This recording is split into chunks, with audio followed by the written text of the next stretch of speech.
wabarakatuh. Selamat sejahtera. InsyaAllah pada pagi yang penuh berkat ini, kita akan bersama-sama mendengarkan ceramah mengenai akhlak Nabi kita, iaitu akhlak Rasulullah SAW, yang akan dibentangkan oleh Ustaz Nakib dan saya sendiri, iaitu Ustaz Muhammad Ahmad. Jadi kita mulakan ceramah kita dengan pembentangan oleh Ustaz Nakib terlebih dahulu. Silakan Ustaz. Bismillahirrahmanirrahim. Syukur di hari yang mulia ini kita dapat berkumpul untuk menghadiri satu majlis yang begitu istimewa bagi mendengarkan mengenai akhlak Rasulullah sallallahu alaihi wasallam. Seandainya penonton semua tahu, apabila kita duduk di satu bumbung yang mengadakan majlis keagamaan, insya-Allah Allah telah menghantarkan ribuan malaikat untuk menjaga majlis tersebut dengan penuh rahmat Allah. Ya Allah, besar sungguh rahmat Allah. Wahai penonton sekalian, saya ingin mengatakan kepada kalian amat beruntung kerana dapat duduk sesama kalian dan mendengar ceramah pada hari ini. Tajuk ceramah hari ini adalah satu tajuk yang begitu baik, dan kita perlu menyelami tajuk mengenai akhlak Rasulullah dengan sepenuh perasaan. Apabila kita faham mengenai akhlak Rasulullah SAW, sudah tentu hati kita akan tersentuh dengan kecantikan akhlak baginda. Ingin saya katakan bahawa kepada kalian semua, rahmat Allah itu begitu besar, rahmat Allah itu begitu luas, rahmat Allah itu begitu agung kepada hamba dan makhluk ciptaannya. Dan apa yang ingin saya katakan, kehidupan kita yang begitu elok Allah aturkan, itu juga adalah sebahagian rahmat yang telah dikurniakan kepada kita.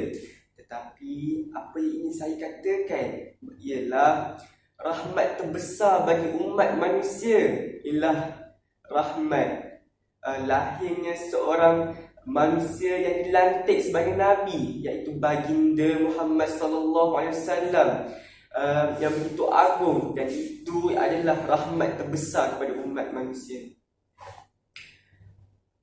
Baginda Nabi Muhammad SAW bukanlah manusia biasa, dan baginda adalah manusia yang begitu cantik budi pekertinya, dan setiap perkara yang beliau lakukan perlulah dicontohi oleh kita sebagai umatnya. Banyak perkara ataupun aspek yang boleh saya sentuh mengenai akhlak Rasulullah sallallahu alaihi wasallam, iaitu mengenai bagaimana cara hidup baginda. Itu juga merupakan salah satu akhlak. Dan satu akhlak ini saya petikkan untuk pembuka ceramah saya pada kali ini dengan sahabat saya ialah akhlak mengenai betapa pemurahnya Nabi Muhammad sallallahu alaihi wasallam. Tidak disangka lagi dengan budi pekerti yang elok, bak bulan, dan dengan cantiknya setiap gerak-geri baginda, beliau mempunyai sifat pemurah yang begitu tak boleh kita fikirkan. Kerana apa? Setiap hari saya ingin kamu semua membayangkan, kita mempunyai harta, tetapi belum tentu setiap hari kita boleh mendermakan harta kita ke jalan Allah. Betul atau tidak? Benda itu terserah pada kalian untuk berfikir. Dan Nabi Muhammad mempunyai sifat pemurah yang amat pemurah. Baginda setiap hari akan mendermakan harta baginda kepada fakir miskin, dan sifat pemurah ini sifat pemurah ini akan menjadi sangat hebat pada bulan Ramadan. Dan menurut Ibnu Abbas radhiyallahu Rasulullah sallallahu alaihi wasallam adalah manusia yang paling pemurah dan lebih pemurah pada bulan Ramadan ketika Jibril menemuinya. Dan Jibril menemui Nabi Muhammad untuk mengajarkan beliau Al-Quran. Dan ketika Jibril menemui Rasulullah, sungguh Jibril melihat Rasulullah adalah seorang insan yang begitu pemurah. Kerana apa? Kerana baginda melakukan kebajikan melebihi angin yang berhembus. Itulah pembuka yang ingin saya katakan, iaitu sifat pemurah yang berkaitan dengan akhlak Rasulullah SAW. Seterusnya saya akan memberikan laluan terhadap Ustaz Ammar untuk meneruskan ceramah ini. Silakan Ustaz. Terima kasih kepada Ustaz Akib. Bismillahirrahmanirrahim. Alhamdulillahirabbil alamin wassalatu wassalamu ala asyrafil anbiya'i wal mursalin wa ala alihi wa sahbihi ajma'in. Terima sekali puji dan syukur kepada Ilahi kerana dengan izinnya dapat kami pada hari ini untuk membentangkan ceramah pada pagi ini. Baiklah, terima kasih kepada Ustaz Akib atas laluan yang diberikan. Jadi untuk penerangan mengenai akhlak junjungan besar Nabi Muhammad sallallahu alaihi wasallam sepanjang riwayat hidup baginda, saya nak sentuh tentang salah satu sikap dan akhlak Rasulullah yang sangat besar dan sangat patut kita contohi sebagai umat. Baiklah, kita dapat melihat bahawa Rasulullah SAW merupakan seorang insan dan manusia yang mempunyai sifat penyabar yang sangat hebat. Saking hebatnya sikap Nabi Muhammad sifat sabar Rasulullah SAW, sehingga kita boleh melihat melalui satu penceritaan yang sahih, yang di mana salah satu kisah yang kita ketahui iaitu kisah kisah apabila baginda Nabi Muhammad SAW yang menyuapi makanan kepada seorang Yahudi buta. Saya kira perkara itu, cerita ini agak popular dalam kalangan masyarakat. Betul. Kisah yang begini, kita ketahui Rasulullah SAW sering menyuapi seorang Yahudi perempuan yang tua, yang buta di gelandangan, betul tak silap saya? Yang tidak mempunyai rumah dan miskin. Jadi setiap kali Rasulullah SAW menyuapi makanan kepada wanita tua Yahudi tersebut, ketika itu juga wanita Yahudi itu menyumpah serandah dan menghina baginda Nabi Muhammad SAW. Wanita Yahudi itu mengatakan perkara-perkara yang tidak elok dan tidak sopan kepada sosok baginda Nabi, kerana wanita Yahudi itu tidak menikahi Nabi. Sedangkan wanita Yahudi itu tidak mengetahui bahawa manusia ataupun orang yang sedang menyuapi makanan ke dalam mulutnya dengan baik itu ialah baginda Nabi Muhammad SAW. Namun baginda Nabi hanya bersabar dan terus menyuapi wanita Yahudi itu. Setelah beberapa lama, kemudian Rasulullah SAW pun wafat. Setelah Rasulullah SAW wafat, maka tugas untuk menyuapi wanita Yahudi itu telah disambung oleh sahabat baginda Nabi Muhammad SAW. Sahabat baginda itu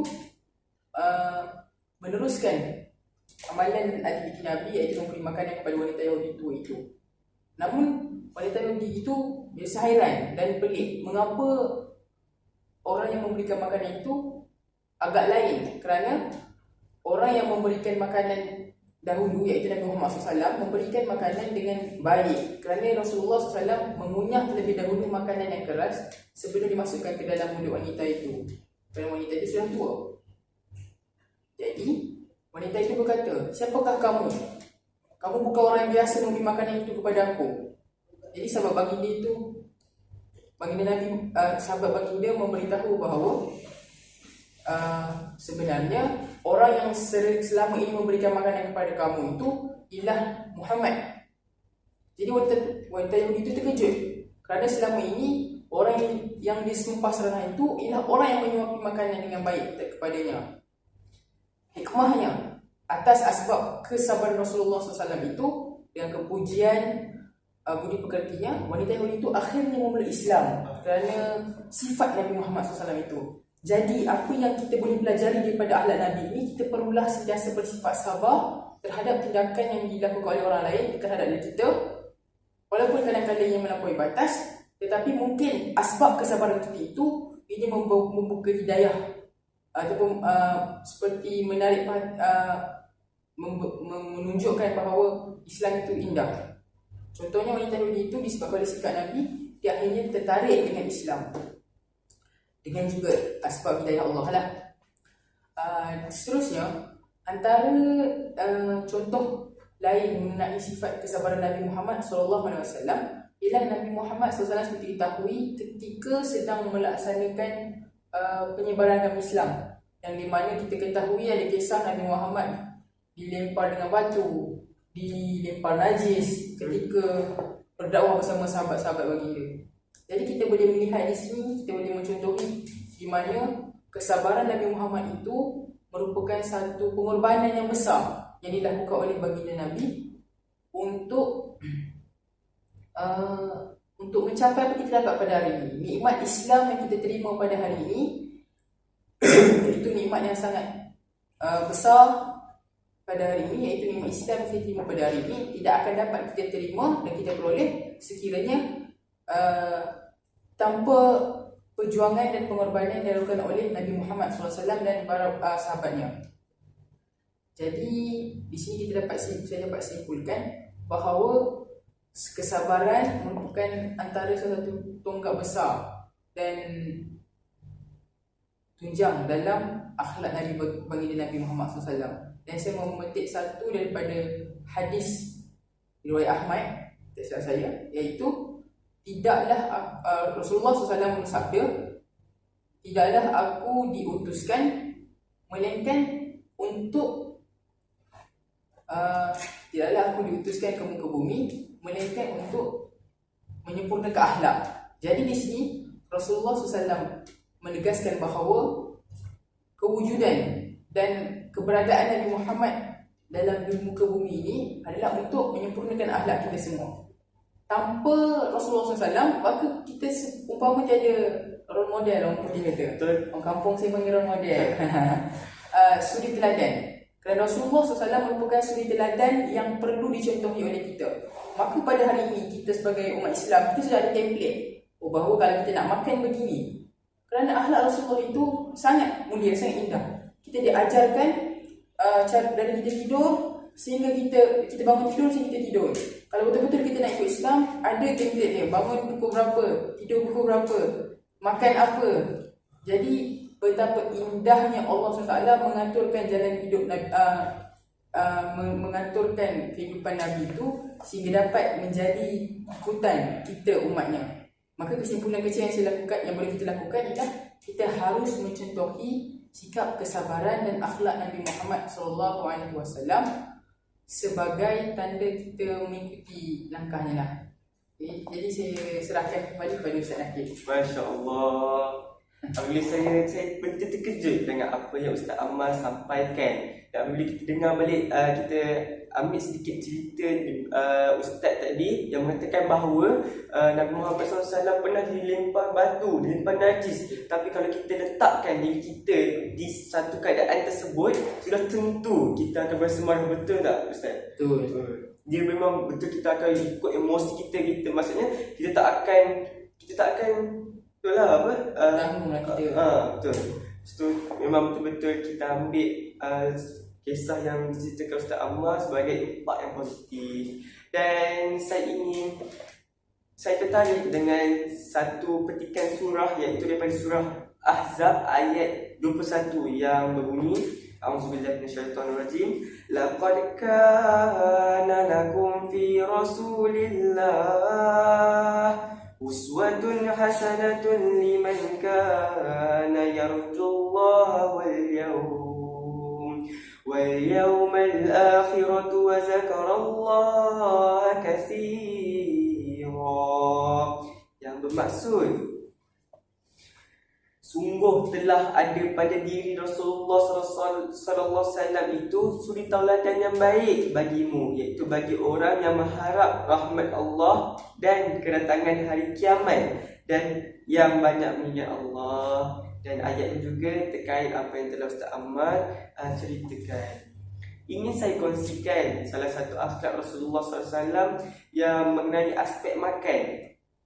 Bila kita mendengar aspek makan, aspek makan, kita takkan terlintas dalam fikiran kita akhlak mengenai aspek makan. Betul atau tidak? InsyaAllah betul.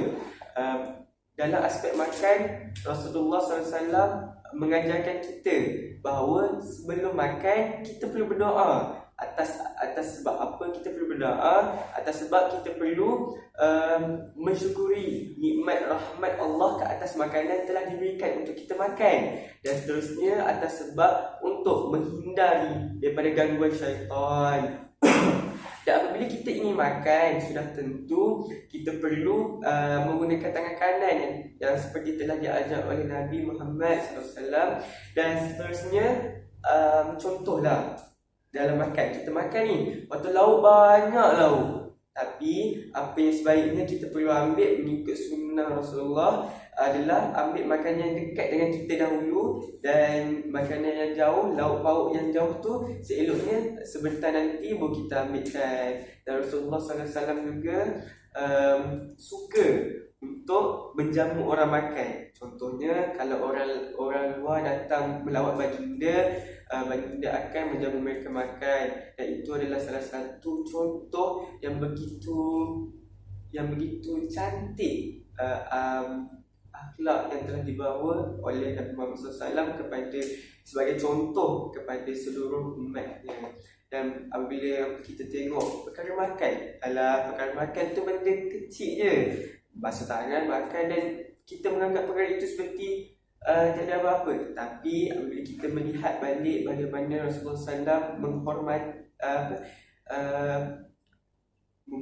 Allah Subhanahu Wa Taala mengajar kita daripada aspek makanan, kita dapat melihat bahawa aspek itu juga penting dalam kehidupan. Dan saya ingin tambah, Nabi Muhammad SAW juga apabila beliau menjamah makanan, apabila beliau menjamah makanan dan makanan itu tidak berasa sedap, beliau tidak akan mencaci makanan tersebut. Dan saya juga teringat salah satu kisah bahawa datangnya seorang hamba Allah memberi anggur kepada baginda dan sebagai buah tangan, dan baginda pun menjamah anggur tersebut. Tetapi apa yang pelik pada ketika itu, pada kisah ini, baginda tidak memberi anggur tersebut kepada sahabat-sahabat baginda untuk merasa anggur tersebut. Dan sahabat baginda pun terasa heran, kenapa Rasulullah SAW tidak memberi mereka untuk merasa anggur tersebut. Dan mereka pun merasa heran. Sampailah Rasulullah SAW menjamah anggur itu sampailah habis, dan tanpa mengeluarkan salah satu perkataan daripada mulut baginda. Dan setelah baginda habis selesai makan anggur tersebut, baginda melihat yang hamba Allah yang memberi anggur tersebut kelihatan gembira. Dan kelihatan gembira kerana buah tangan diberikan, Nabi Muhammad mengambil dengan keadaan yang baik dan menjamah. Dan setelah hamba Allah itu beredar, setelah hamba Allah itu beredar, sahabat baginda pun menanyakan soalan, kenapa ya Rasulullah tidak memberi kami merasa buah anggur tersebut? Lalu Nabi Muhammad SAW berkata bahawa buah anggur tersebut masam, dan sekiranya Nabi Muhammad SAW memberi anggur tersebut kepada sahabat lain, kemungkinan mereka akan buat lihat wajah masam dan akan mengganggu perasaan sang pemberi buah anggur tersebut. Daripada kisah ini kita dapat melihat betapa mulianya Nabi Muhammad SAW dalam menjaga perasaan dalam perasaan manusia, dan apabila kita sungguhnya kita perlulah mengikut contoh yang baik, contoh baik yang telah dilakukan oleh baginda sallallahu alaihi wasallam. Dan apa yang saya boleh katakan, kita boleh pergi kepada Ustaz Ammar yang untuk pencerahan yang selanjutnya. Okey ya. Terima kasih Ustaz Nakib. Saya nak petik sikit pada kata Ustaz Nakib tadi berkenaan isu makan ni. Kita dapat lihat betapa indahnya Islam sehingga dalam bab makan pun titik beratkan. Contoh tadi Rasulullah SAW selain daripada mengambil makanan yang dekat tu, di samping itu Rasulullah SAW juga makan menggunakan tangan. Lain sekarang ni orang kita mungkin terpengaruh daripada hegemoni ataupun pengaruh daripada budaya orang barat, yang mana kita mula meninggalkan sunnah makan guna tangan. Sedangkan akhlak Nabi ataupun adab ketika makan daripada Nabi ialah makan menggunakan tangan.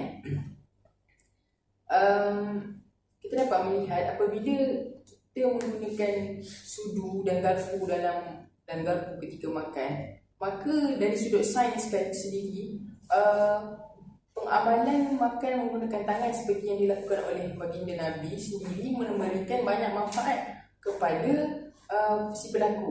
Iaitu kalau contoh kita menggunakan makan, di tangan kita ni ada enzim-enzim.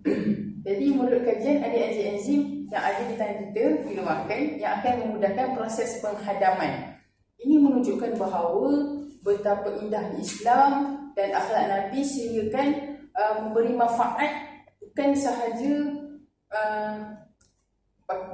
kita melakukan sunnah itu. Satu, kita makan benda kita dapat pahala. Yang kedua, kita dapat kesihatan, kita dapat mengekalkan sistem penghadaman dan persenaan dalam badan kita. Menunjukkan bahawa betapa Islam itu mencakupi seluruh aspek kehidupan. Seterusnya, saya nak petik sekali lagi. Ustaz Nakib kata apa tadi yang akhir ni? Mengenai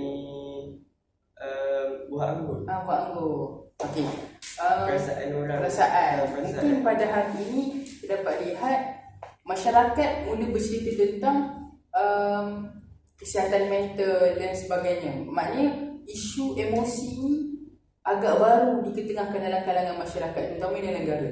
Tapi kita lihat bagaimana Rasulullah telah mendahului dalam isu ini, yang mana Rasulullah begitu pandai menjaga hati orang yang seperti tadi Rasulullah menjaga hati orang yang pemberi buah tersebut.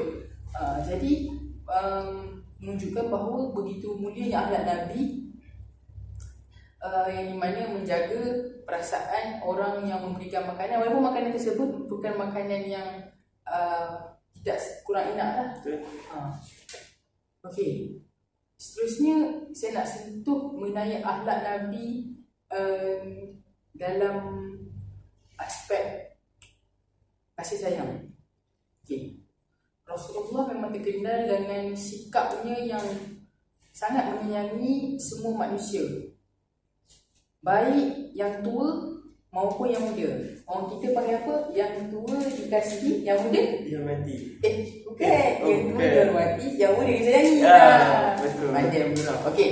Jadi kita melihat bahawa Rasulullah SAW ada satu kisah yang di mana ketika Rasulullah sedang solat, cucu baginda, tak silap saya Hasan atau Husin, menaiki di atas badan baginda ketika Nabi sedang solat, dan Rasulullah agak lama sujud kerana tidak mahu bangun. Kalau Rasulullah bangun, jatuhlah cucu kat belakang. Jadi itu menjadi contoh bukti bahawa Rasulullah sangat menyayangi dan mengasihi anak-anak kecil.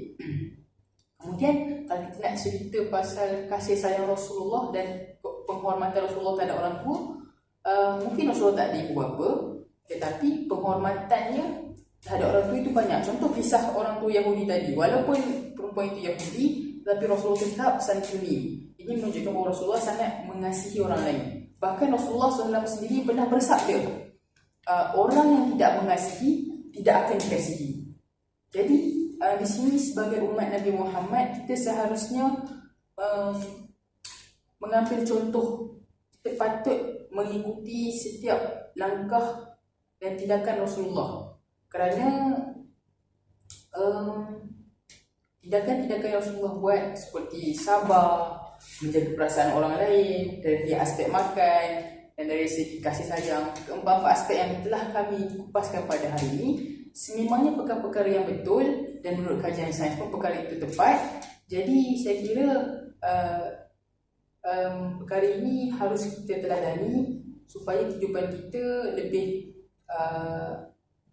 tuntas dan lebih cemerlang. Betul. Jadi mungkin kita boleh serah pada Ustaz Naqib untuk bahagian berikut. Baiklah, ingin untuk saya tahu anda semua sedang ngantuk, tapi saya ingin menyanyikan salah satu rangkap lirik qasidah yang begitu menunjukkan betapa agungnya Rasulullah SAW. Qasidahnya berbunyi seperti ini, ya.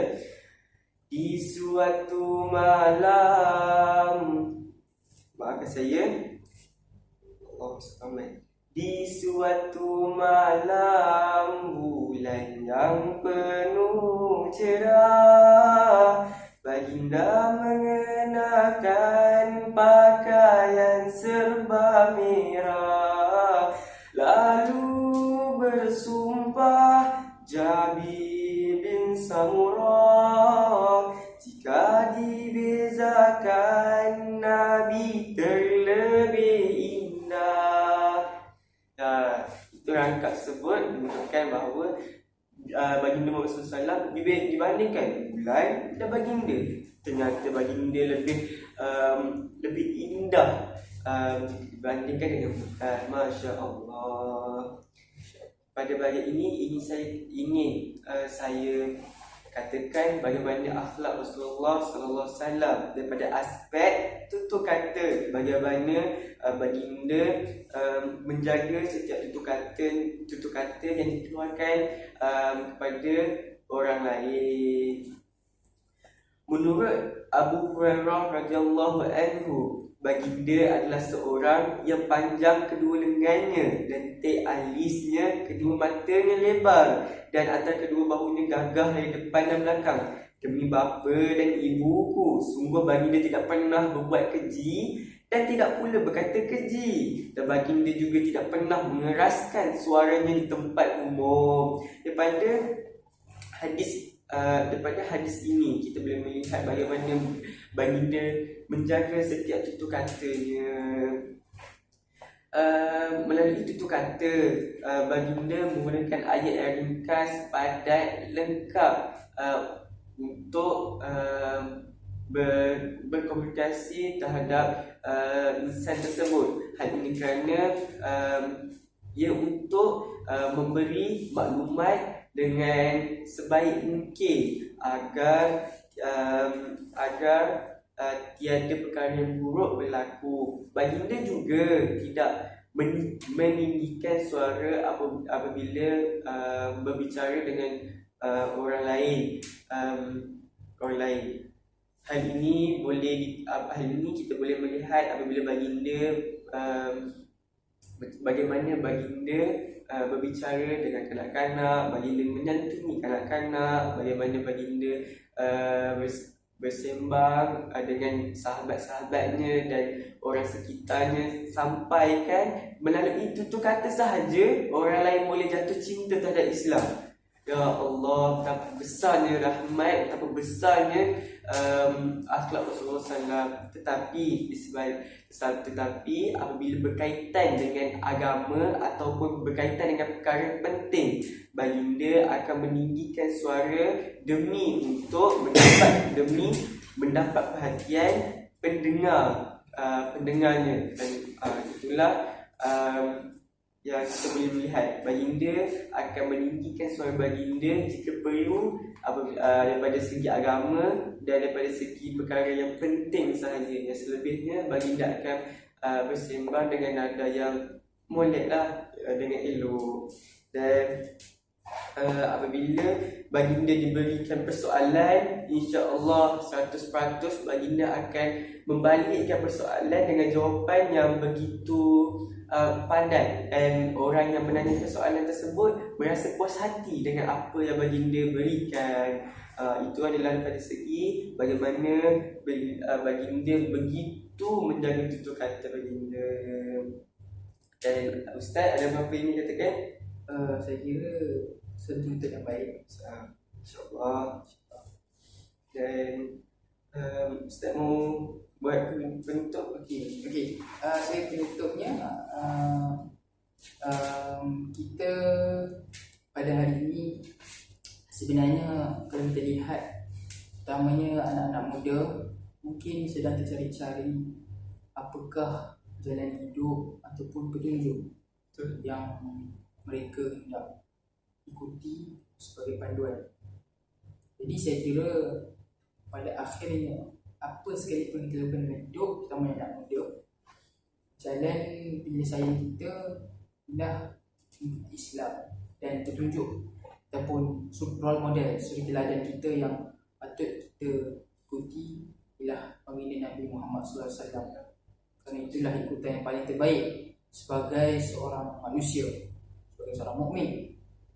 Jadi kita haruslah mempelajari ilmu-ilmu terutamanya sirah, akhlak baginda Nabi Muhammad SAW untuk diikuti dalam kehidupan kita, untuk kita implementasikan dan kita amalkan dalam kehidupan seharian. Seperti Ustaz Nakib cakap tadi, dari sudut tutur kata, kita lihat pada hari ini penggunaan bahasa yang makin kronik dalam kalangan anak muda. Mencarut, perkataan berbau runcah itu umpama perkataan ataupun bahasahan yang mudah, perkara yang umpama dizikirkan dalam kehidupan seharian mereka. Perkataan yang tidak bermanfaat itu menjadi ikutan dan menjadi amalan sejak kebelakangan 5-10 tahun ini. Jadi sebenarnya kita boleh lihat dunia pun sudah di akhir zaman itu. Jadi sepatutnya kita kembalilah kepada Islam.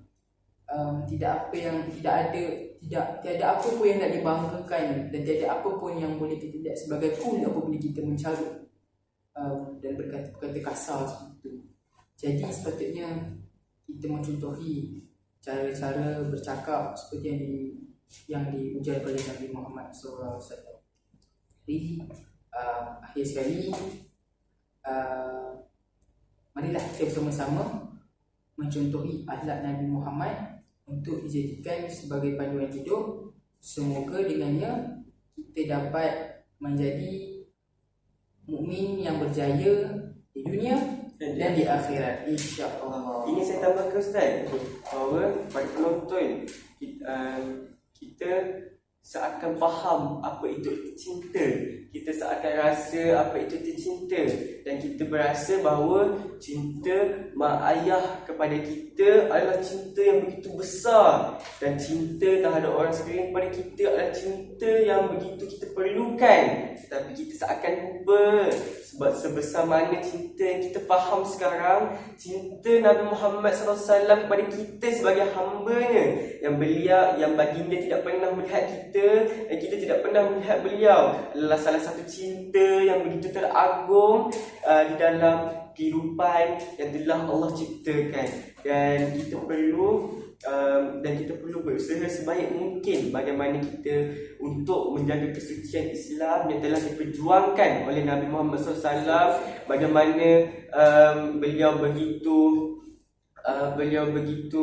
bagi kata putihnya struggle ataupun bersusah payah dalam memperjuangkan agama Islam. Dan untuk hari ini ingin saya katakan kepada semua penonton, tidak kisahlah apa bangsamu, tidak kisahlah apa pangkatmu, dan tidak kisahlah bagaimana rupamu, selagi engkau ada iman di dada, selagi engkau percaya Allah itu wujud, dan selagi engkau berasa kasih kepada Nabi Muhammad SAW, kau perlu letak kau perlu letakkan diri terhadap jalan jihad untuk memperjuangkan agama Islam. Dan itu adalah salah satu kata yang mampu untuk saya ungkapkan sebagai penutup. InsyaAllah Ustaz Ammar boleh membaca sedikit doa sebagai penutup. InsyaAllah.